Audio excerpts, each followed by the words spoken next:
Welcome to our deep dive into the work of Charles Sanders Peirce. Yeah. You've given us some really interesting material on this American philosopher. Yeah. And let's be honest, he's not exactly a household name. Right. But trust me, Peirce was wrestling with some seriously big questions that still matter today, Absolutely. especially for philosophers. And what's remarkable is how he did it all. Yeah. Logic, science, philosophy. Yeah. It's all connected in Peirce's work. Yeah, it really is. Plus, he was incredibly prolific. Oh, yeah. We're talking over 12,000 published pages and something like 80,000 handwritten manuscript pages. Wow. The man never stopped thinking. Okay, so maybe prolific is an understatement. Yeah. But all that writing can make it tough to know where to even start with Peirce. Right. Luckily, we've got this chronological edition of his work to guide us. Yes. What's fascinating to me is how his early scientific work with the U.S. Coast and Geodetic Survey seems to have really shaped his philosophical thinking. It definitely did. Yeah. He was a pragmatist at heart, meaning he believed that a concept's meaning is found in its practical consequences. I see.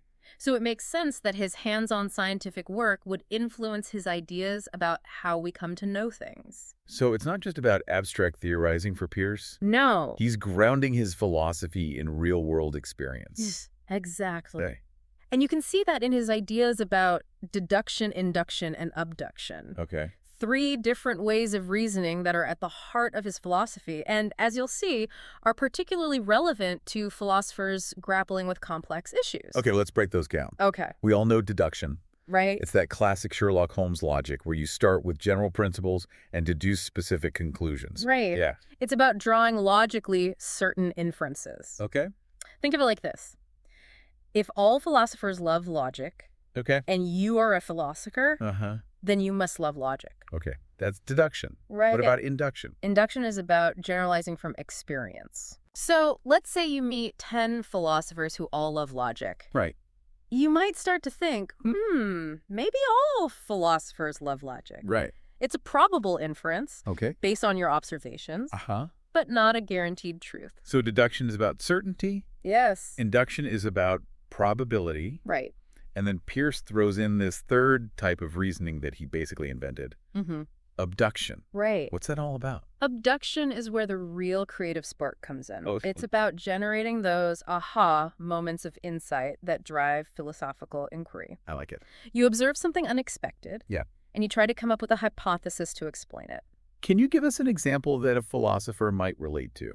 Imagine you're reading a philosophical text and you come across a really counterintuitive argument. Okay. Abduction is the process of trying to figure out what assumptions the author might be making, Okay. what hidden premises they might be working with, Right. in order to make sense of their claim. So it's like reverse engineering the argument to understand where it's coming from. Exactly. And for Peirce, this process of abduction is essential to scientific discovery. Right. And I would argue philosophical inquiry as well. Yeah. It's how we come up with new hypotheses, Yeah. new ways of seeing the world. It's interesting how he connects these 3 ways of reasoning to the scientific method. Yes. It's not just about testing hypotheses for Peirce, it's about actively generating them in the first place. Absolutely. Yeah.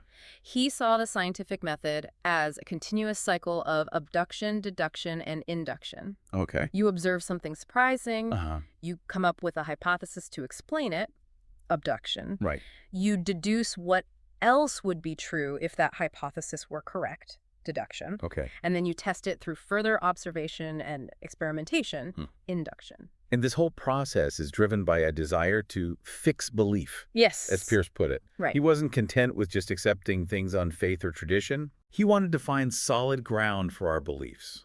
And for him, that solid ground could only be found through rigorous scientific inquiry. Okay. But here's the twist. Go.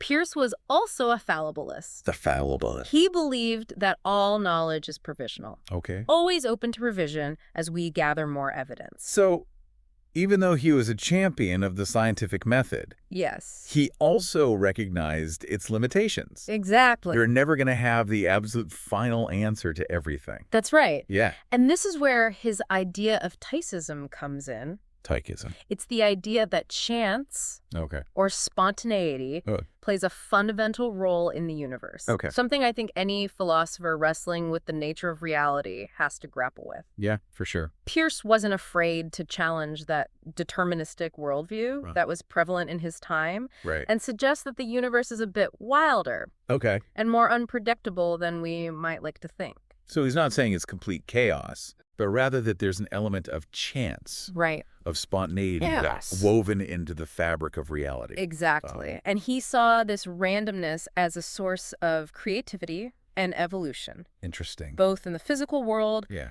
and in the realm of ideas. Now, that's a really intriguing idea for a philosopher like you to consider. Yeah. If chance plays a role in shaping the universe, Mm-hmm. what does that mean for things like free will, Yeah. determinism, and the very nature of causality? Exactly. It really throws a wrench into some traditional philosophical debates. It definitely does. Yeah. Peirce forces us to reconsider some of our most basic assumptions about how the world works. For sure. And it ties into his broader view of the universe as a process of evolution, Okay. a concept that he applied not just to biology, Uh-huh. but to everything. I'm noticing a theme here. Mm-hmm. Evolution, chance. Yeah. This idea that things are in constant flux. Yeah. It seems like Peirce is pushing back against any kind of static, fixed view of reality. You're absolutely right. He was deeply influenced by thinkers like Hegel, Lyell, and Darwin, Right. who all emphasized the dynamic nature of the universe. Yeah. He saw everything as evolving Okay. from the simplest forms of matter Right. to the most complex structures of consciousness. And this brings us to those categories we touched on earlier. Yes. Firstness, secondness, and thirdness. Right. I have to admit, Yeah. they're a bit mind-bending. Yeah. How do they fit into this evolutionary picture? Think of them as stages in this grand cosmic evolution. Okay. Firstness is the realm of pure potentiality, Okay. pure possibility. Okay. It's like the raw material of existence Right. before it takes on any specific form. So it's almost like a pre-experiential state. Exactly. Yeah. Something beyond our direct grasp. Right. It's the realm of pure quality Right. before it's differentiated into specific things or objects. Okay, and then we move into secondness. Right. Okay. Secondness is the realm of actuality, All right. of existence, of things bumping up against each other. Okay. It's the experience of resistance, Okay. of otherness, Uh-huh. of something that is not you. So firstness is pure possibility, Yes, and secondness is where those possibilities become actualized. precisely. Okay. Where they encounter limits Uh-huh. and define themselves against other things. And then we come to thirdness. Yes. This is where things start to get really interesting, Right. especially for a philosopher. Thirdness is the realm of mediation, Okay. of representation, of meaning making. Right. It's where we connect those individual things and experiences into larger patterns, Okay. relationships and ideas. So it's like the emergence of mind, of Ah. consciousness. That's a great way to put it, Okay. of the ability to interpret and make sense of the world. This is really helpful for understanding Peirce's overall project. Yes. He's not just interested in logic or science in isolation. No. He's trying to weave them together into a grand vision of an evolving universe. Exactly. Yeah. A universe that's constantly moving from potentiality Right. to actuality to meaning. And for Peirce, this whole evolutionary process is driven by a kind of cosmic love, or agapeism, as he called it. Yes. Now, that's a concept I have to hear more about. Okay. Evolutionary love. Yes. It sounds almost mystical.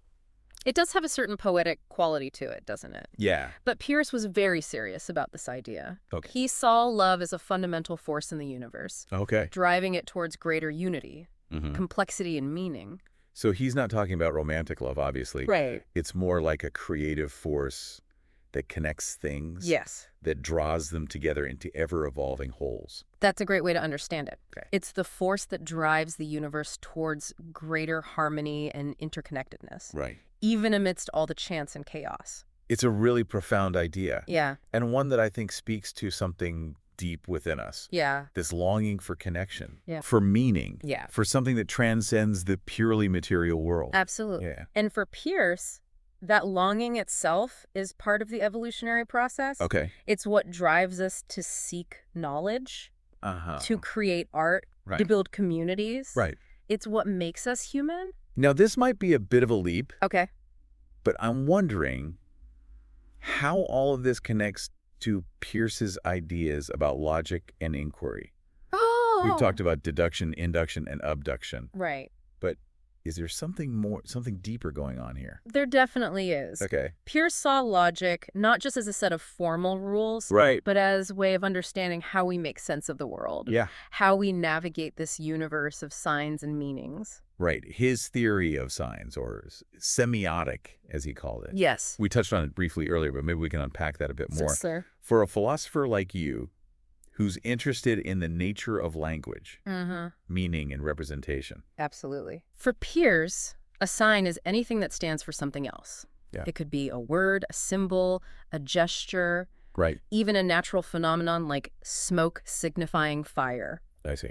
He saw the entire universe as a vast network of signs, Wow. constantly interacting and creating meaning. So it's not just about human language for Peirce. No. He's saying that signs and symbols are operating at every level of reality. Exactly. Interesting. And this is where his concept of the interpretant comes in. Okay, the interpreter. The interpretant is the meaning that a sign generates in our minds. Okay, But here's the twist. right. The interpretant itself becomes a new sign, Oh, wow. which generates another interpretant, Okay. and so on. So it's an endless chain of signification. That's a great way to visualize it. Yeah. Like a never-ending conversation between signs and their interpretations. And for Peirce, this process of semiosis, this ongoing interpretation of signs, is intimately connected to logic and inquiry. Because every time we interpret a sign, we're essentially making an inference. Oh. We're drawing a conclusion about the world Uh-huh. based on the information that sign is giving us. So logic isn't just about abstract reasoning for Peirce. Right. It's embedded in the very fabric of how we experience and understand the world. Exactly. Yep. And he even divided semiotic into 3 branches: Yeah. speculative grammar, logical critic, and speculative rhetoric. Now, those sound a bit intimidating, Yeah, but I'm guessing they're not as complicated as they sound. not at all. Okay. Speculative grammar is about the different kinds of signs and how they combine to create meaning. Right. Think of it like the building blocks of semiotics. Okay. Logical critic is what we typically think of as formal logic, Right. analyzing arguments and inferences for validity. Okay. And speculative rhetoric is about the art of using signs effectively, Okay. persuading others and guiding inquiry. So it's about the power of language to shape thought and action, Exactly. something any philosopher worth their salt has grappled with for centuries. Exactly. Yeah. Peirce saw logic as deeply embedded in the way we use language, interact with the world, Right. and conduct philosophical inquiry. This is fascinating stuff. Yeah. But before we get too carried away, Okay. let's shift gears a bit and talk about Peirce's concept of plausibility, Okay. something I know is especially relevant to the philosophical mind. This is where Peirce's ideas about logic and inquiry really get put to the test. Yeah. How do we decide which hypotheses are worth pursuing? Right. Especially when we're dealing with big philosophical questions Yeah. that don't lend themselves to easy empirical verification. Right, because in philosophy, you can't just run an experiment to prove or disprove an argument. Right. So how did Peirce approach this problem of evaluating philosophical claims? He argued that we need to pay attention to plausibility, Okay. which he distinguished from both probability and verisimilitude. Okay, now my head's starting to spin a bit. Okay. Can we break those down? Sure. What's the difference between probability, verisimilitude, and plausibility? Think of it this way. Okay. Probability is about statistical likelihood. Okay. It's based on observed frequencies and mathematical calculations. Okay. Verisimilitude is about how well a hypothesis fits the available evidence. Right. Does it make sense of the data we have? What? But plausibility is something different. It's more like, how believable is this hypothesis? Exactly. Yeah. Even before we start gathering evidence. It's a kind of educated intuition, Yes. a gut feeling informed Yeah. by our experience, Right. our knowledge of the world, Uh-huh. and our understanding of how things work. Precisely. So it's not just random guessing. No. It's a judgment call based on our background knowledge and understanding of the field. Precisely. Okay. And Peirce saw plausibility as a crucial factor in guiding philosophical inquiry. Okay. We can't explore every possible argument. Right. So we need some way to narrow down the field Yeah. to focus on those that are most likely to be fruitful, I fulfilled. That's a great way to put it. helping us sift through the vast sea of philosophical ideas Yes. and focus on those that are most promising. It's a way of being discerning, Right. prioritizing our intellectual efforts. But it also seems like a pretty subjective concept. Yeah. How do you measure plausibility? That's a great question. Yeah. And Peirce himself acknowledged that plausibility is difficult to pin down precisely. Okay. It's more of a qualitative judgment than a quantitative one. So it's not something you can plug into a formula. Not exactly. Right. But Peirce did believe that plausibility could be cultivated and refined Okay. through experience, Uh-huh. careful consideration of the evidence, Right. and open-minded engagement with different perspectives. It sounds like he's calling for a kind of intellectual humility, Absolutely. a recognition that we don't have all the answers. Right. And that our initial judgments might need to be revised as we learn more. Absolutely. Okay. And this ties back to his idea of fallibilism. We need to be open to the possibility that we might be wrong. Right. Even about our most cherished beliefs. Now, that's a challenging idea for a philosopher, It is. but also a liberating one. Yes. It frees us from the burden of having to be right all the time Mm-hmm. and allows us to approach inquiry with a sense of curiosity and wonder. Exactly. I like that. And it encourages us to engage in dialogue with others, Yeah. to be open to their perspectives, Right. and to recognize that truth is often found in the spaces between our individual viewpoints. This is really resonating with me. Yeah. Peirce is painting a picture of philosophy as a collaborative, dynamic process, Yes. always evolving, always seeking greater understanding. And he's reminding us that even the most abstract philosophical concepts have practical consequences Right. for how we live our lives, how we Yeah. make decisions, and how we interact with the world around us. I think we've just about reached the limits of my brain capacity for one episode. But we haven't even talked about Peirce's legacy and how his ideas are still relevant today, That's right. especially for philosophers working in the 21st century. And it's fascinating to see how his work, which spans so many disciplines, Yeah. is now being picked up and applied in fields he might never have imagined, Right. including philosophy itself. It seems like Peirce was ahead of his time in so many ways. He really was, and his influence continues to grow as more people discover the depth and breadth of his work. I'm particularly struck by how relevant his ideas are for philosophers today. Right. We live in a world that's increasingly complex and uncertain, Yeah. and Peirce offers us a way of navigating that complexity without resorting to dogmatism or simplistic answers. His emphasis on fallibilism, Right. on the idea that knowledge is always evolving, Yeah, is more important now than ever. for sure. It encourages us to be humble, Okay. to be open to new evidence, Mhm. and to recognize that our understanding of the world is always a work in progress. And his concept of abduction, Yes. this ability to generate creative hypotheses, Right. is essential for anyone who's trying to push the boundaries of philosophical thought. Absolutely. Peirce gives us a framework for understanding how those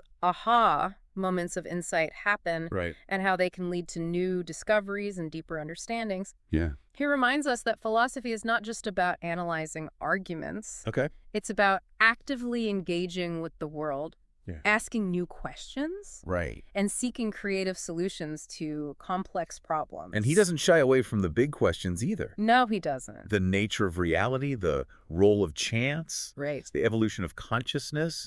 These are all themes that run throughout Peirce's work and that continue to fascinate philosophers today.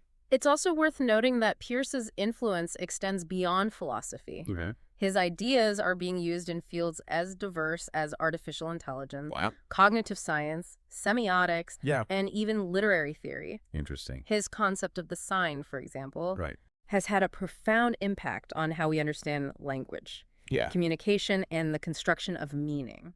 It's amazing to think how one person's ideas can ripple outward and touch so many different areas of human thought and endeavor.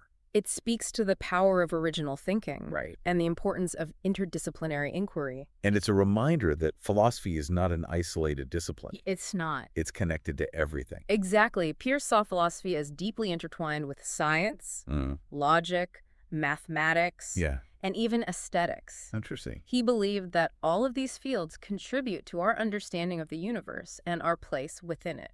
Now, before we wrap up this deep dive, Okay. I have to ask about Peirce's legacy within philosophy itself. Right. Did he have a school of thought? A group of followers who carried on his work?